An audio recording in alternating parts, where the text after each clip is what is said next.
Theo menatap ponselnya berulang kali. Dia sudah menghubungi Yen ratusan kali, bahkan mengirimkan pesan entah berapa banyak, namun sampai saat ini belum mendapatkan balasan dari gadis itu. Perasaan Theo terlena. Dia tiba-tiba saja merindukan gadis bunga itu dan ingin mendengar suara gadis itu yang terdengar menyenangkan di telinganya.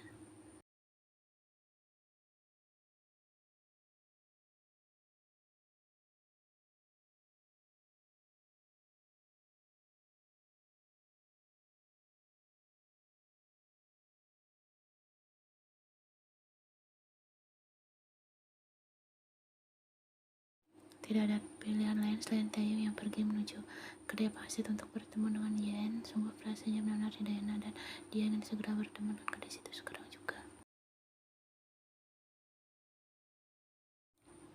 Di sisi lain, Yen baru saja turun dari mobil. Dia melambaikan tangannya pada pria tampan itu. Dia sangat senang setelah diajak berjalan-jalan dan menikmati berbagai macam makanan lezat yang pria itu belikan untuknya.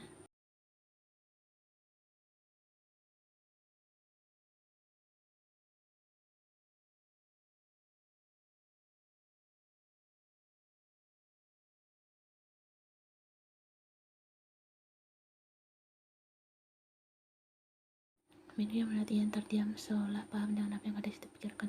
Dia mengusap lembut suara hitam Yen membuat gadis itu mendongakkan wajahnya. Aku menunggu jawabanmu, Yen. Kau tak perlu menjawabnya sekarang, semua keputusannya ada padamu. Kalau begitu aku pulang tidurlah, yang nyanyi. Lanjut minggu lagi. Hati-hati di jalan.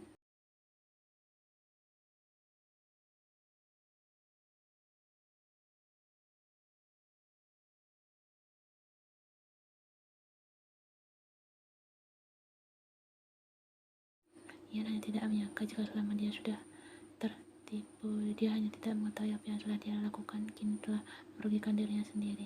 Pada akhirnya ia sadar alasan para karyawan yang terus mengatainya karena pada kenyataannya apa yang telah dia lakukan memang cocok dengan julukan kotor itu.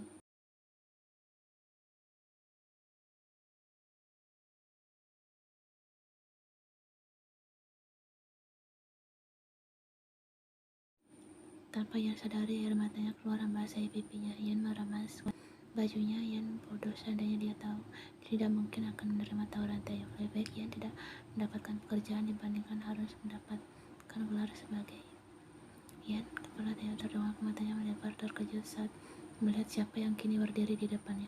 Ian mendulurkan langkahnya tatkala Taeyong berjalan mendekatinya dan membuat Taeyong yang melihat itu mengernyitkan dahinya bingung.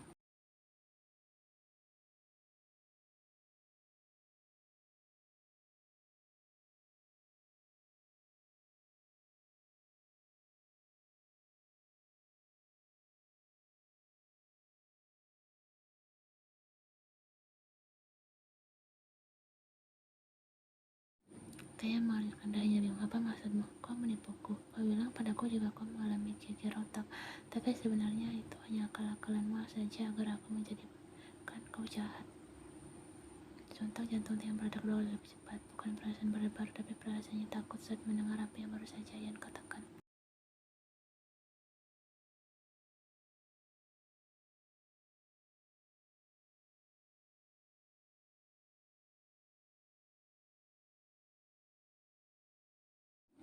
Aku terlalu bodoh mempercayai semua yang kau katakan karena takut kehilangan pekerjaan. Aku mempercayai jika kau mengalami gegar otak karena kecerobohanku, tapi aku tak menyangka kenapa pria pintar sepertimu dengan jahatnya menipu gadis bodoh sepertiku. Mata Ian menajam. Taeyong bahkan sekarang dia tak lagi memanggil atasnya itu dengan embel-embel bos.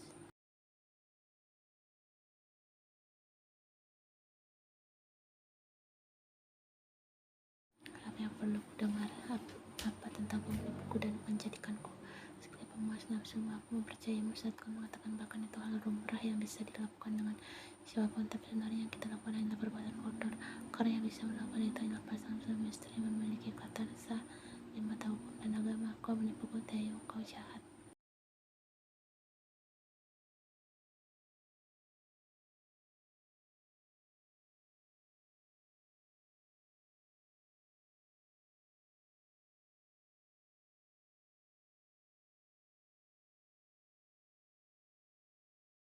Taeyong melihat Ian semakin dibuat kalut. Dia hanya tak menyangka akan bertemu dengan situasi seperti ini di mana Ian yang menyadari bahwa selama ini gadis itu telah ia tipu demi kepentingan pribadi. Matanya tanpa sengaja bertatap dengan seorang pria yang berdiri di ambang pintu kedai pangsit itu. Sunci, pria itu menatapnya tajam, namun setelahnya langsung berlalu masuk ke dalam. Taeyong mengusap kasar wajahnya. Dia mendekatinya, menarik tubuh Mungil itu ke dalam pelukannya.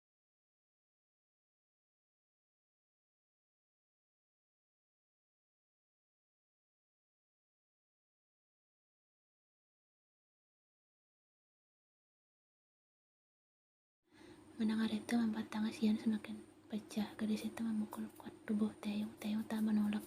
Dia membiarkan Xian memukul tubuhnya, meluapkan seluruh emosinya. Taeyong memang pantas mendapatkan ini semua.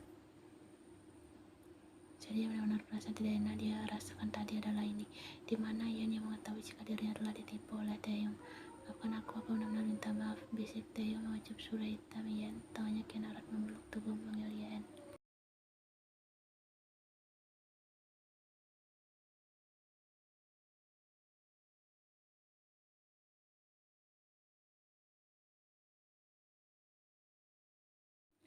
Sekarang keputusan sudah bulat, Yen tidak akan lagi bekerja di perusahaan Taeyong, baik menjadi asisten maupun cleaning service. Dia tidak peduli lagi dengan hutangnya karena sekarang Yen tahu jika selama ini Taeyong hanya memperdayanya. Tidak ada lagi alasan untuk Yen bertahan di perusahaan Taeyong lagi.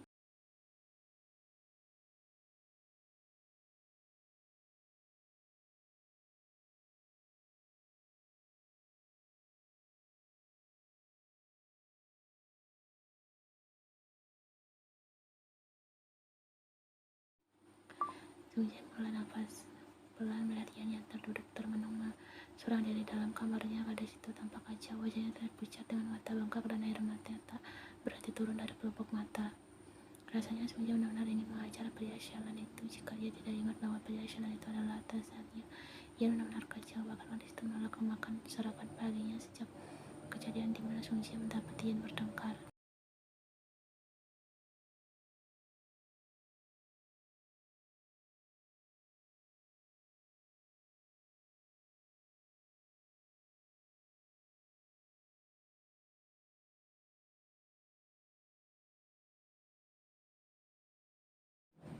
Itu sudah 2 hari yang lalu dan hingga kini Yen masih tak berhenti menangis. Untung saja ibunya sedang pulang ke kampung halamannya. Jika seandainya ibunya mengetahui keadaan Yen yang begitu kacau, mungkin sekarang Sunji hanya dia tinggal nafas saja karena telah membiarkan Yen sedih seperti ini.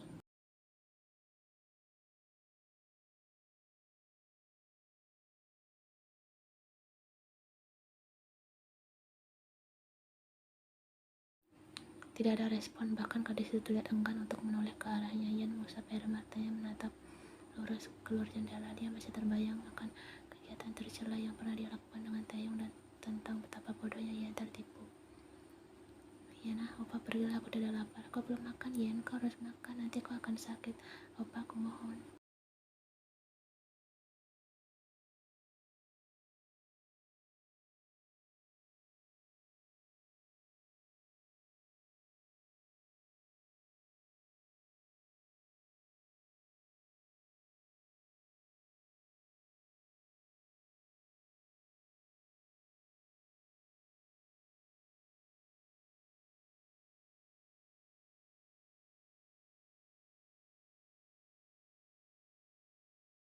Taeyong benar-benar tidak bisa fokus akan pekerjaannya. Pikirannya terlalu kalut dengan tubuh terus memikirkan tentang Yen. Sudah 2 hari Taeyong tak bertemu dengan Yen dan sudah 2 hari Yen tidak pergi ke kantor. Taeyong sudah berusaha untuk bertemu dengan Yen, menjelaskan semuanya pada gadis itu, namun Yen jangankan mau mendengarkan penjelasannya, bertemu dengan saja gadis itu enggan.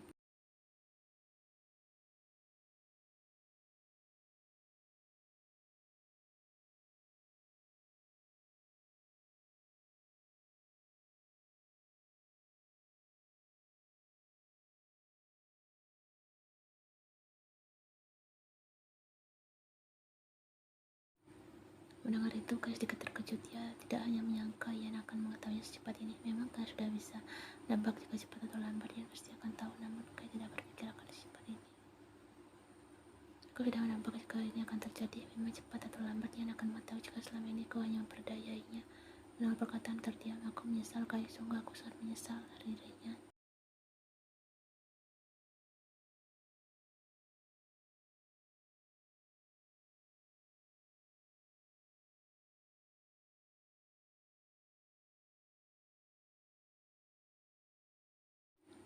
Taeyong tahu jika apa yang telah dia lakukan bukan sesuatu yang bisa dimaafkan begitu saja, tapi sungguh Taeyong sangat menyesal dia tidak bisa kehilangan Yen karena sekarang Taeyong sadar bahwa dia telah menyukai gadis itu.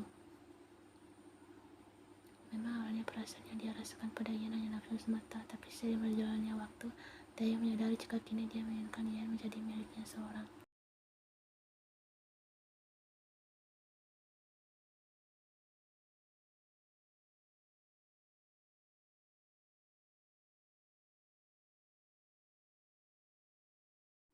Sial, Taeyong tak bisa membiarkan Yen marah lebih lama lagi padanya.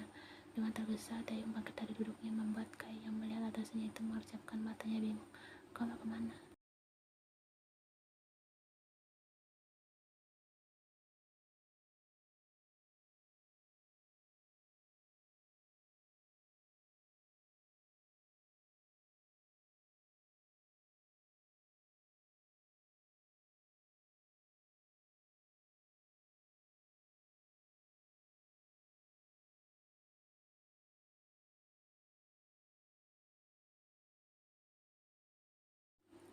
Taeyong membawa mobilnya dengan kecepatan di atas rata-rata menuju tempatnya yang tinggal.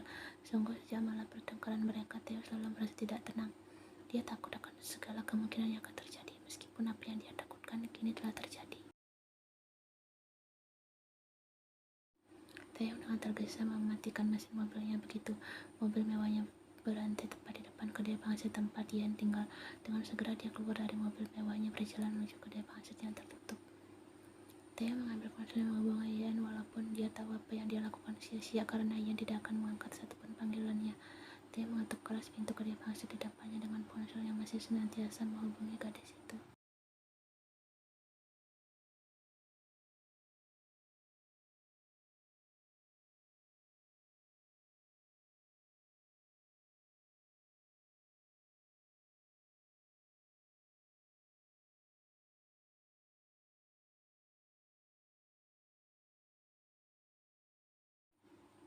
Yen, aku tahu kau di dalam. Bisa kau buka pintunya? Aku akan menjelaskan semuanya. Yen, tolong bukakan pintunya. Taeyong terus mengetuk pintu kedai pangsit itu berharap satu sosok mungil itu segera keluar. Namun entah sudah berapa lama Taeyong berdiri di depan sana dengan terus mengetuk pintu kedai pangsit itu, namun sampai saat ini tidak ada tanda-tanda Yen akan keluar membukakan pintu.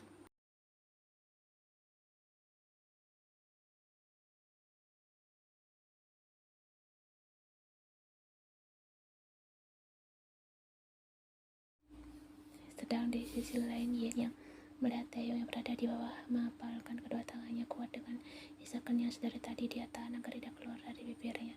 Sejak awal Taeyong datang, ia sudah tahu, namun tetap saja dia begitu enggan menemui pria itu. Pria yang selama ini sudah dengan tega memperdayainya melakukan hal kecil seperti itu padanya.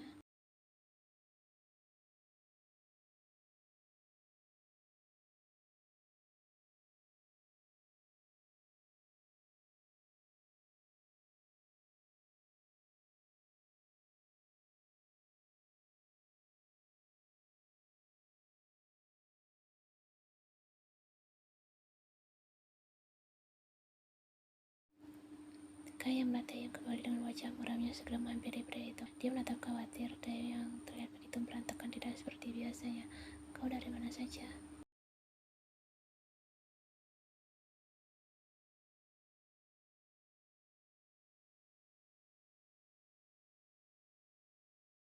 Mata Taeyong masih menatap kosong ke depan, mengingat kejadian beberapa menit yang lalu saja dia datang ke tempat tinggal.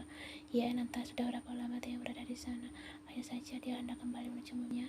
Netranya tanpa sengaja melihat sosok mungil yang berdiri di dan bersemi di balik tirai di lantai atas. Memang wajahnya tak terlihat dengan jelas, tapi Taeyong tahu jika itu adalah Yen. Dan dengan juga bisa melihat betapa kacaunya gadis itu dan bagaimana tatapan dingin dan tajam yang gadis itu lemparkan untuknya.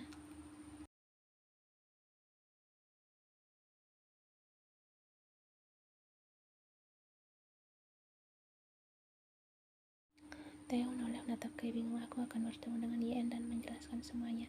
Aku yakin jika Yen masih mau bertemu denganku, ujar Kai lagi. Walau Taeyong terkadang begitu menyebalkan dan begitu brengsek, namun tetap saja pria itu adalah sahabat karibnya. Taeyong adalah teman terbaik yang pernah Kai miliki.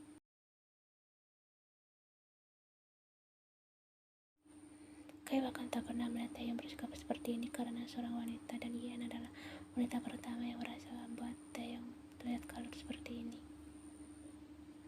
Kay tak bodoh untuk tidak dapat menyadari jika Taeyong menyukai Ian, walaupun pria itu kerap kali menyangkalnya. Namun Kay jelas tahu jika Taeyong sebenarnya memendam sebuah perasaan pada gadis itu. Terlebih dengan kondisi Taeyong sekarang semakin membuat Kay yakin jika memang Ian memiliki tempat istimewa di hati pria itu.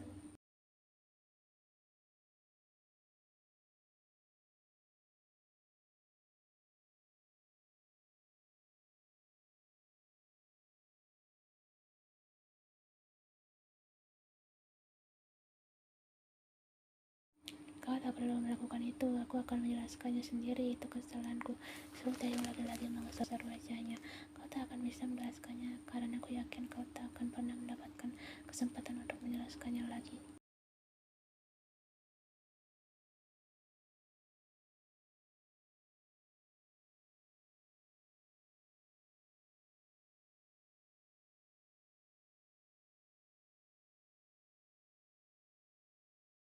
Aku hanya penasaran kenapa tiba-tiba saja Ian mengetahui jika selama ini dia ternyata kau bodohi.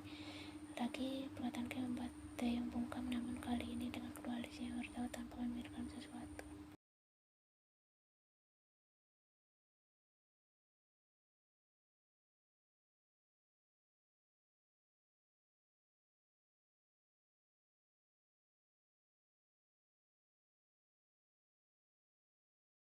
Kay menatap belakang sahabatnya. Sudah jelas-jelas jika dengan Ian mengetahui kebenaran tentang Taeyong yang selama ini menipunya, pasti ada seseorang yang berada di belakang itu semua. Ian terlalu polos, dan kemungkinan besar ia akan mengatakan dengan jujur jika ada yang berdaya hubungan apa yang kalian berdua miliki. Belum lagi kau memang terlalu memperlakukan gadis itu dengan istimewa. Pasti ada banyak yang penasaran akan hubungan yang kalian jalin sebenarnya. Lanjut Kay lagi.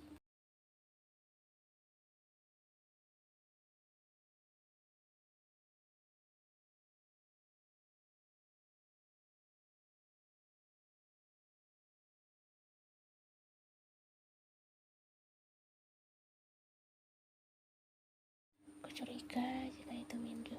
Apa katamu tadi? Tanya Kay menatap bingung Taeyong. Kurasa itu Minju yang mengatakannya. Minju? Siapa Minju? Setahu Ian hanya Minju saudara laki-laki itu Sunjae.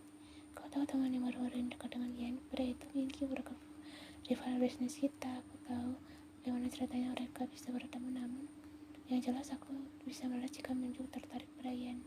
Jadi mendengar perkataan membuatku juga ikut berpikir jika Minju menanyakan hubungan yang aku miliki dengan Ian.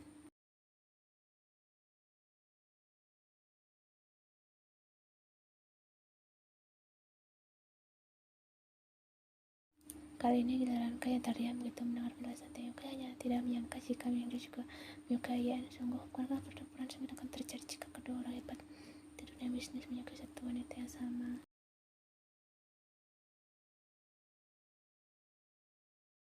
Kau memiliki siang yang prajais. Sungguh, aku merasa kasihan padamu.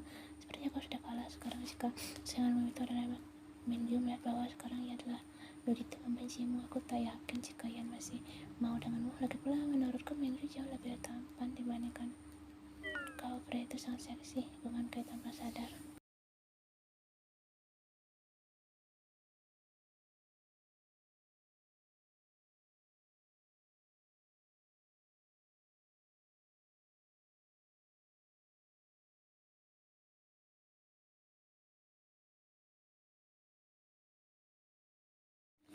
Keluar dari ruanganku sekarang. Kay tersentak kaget. Kenapa? Aku salah apa?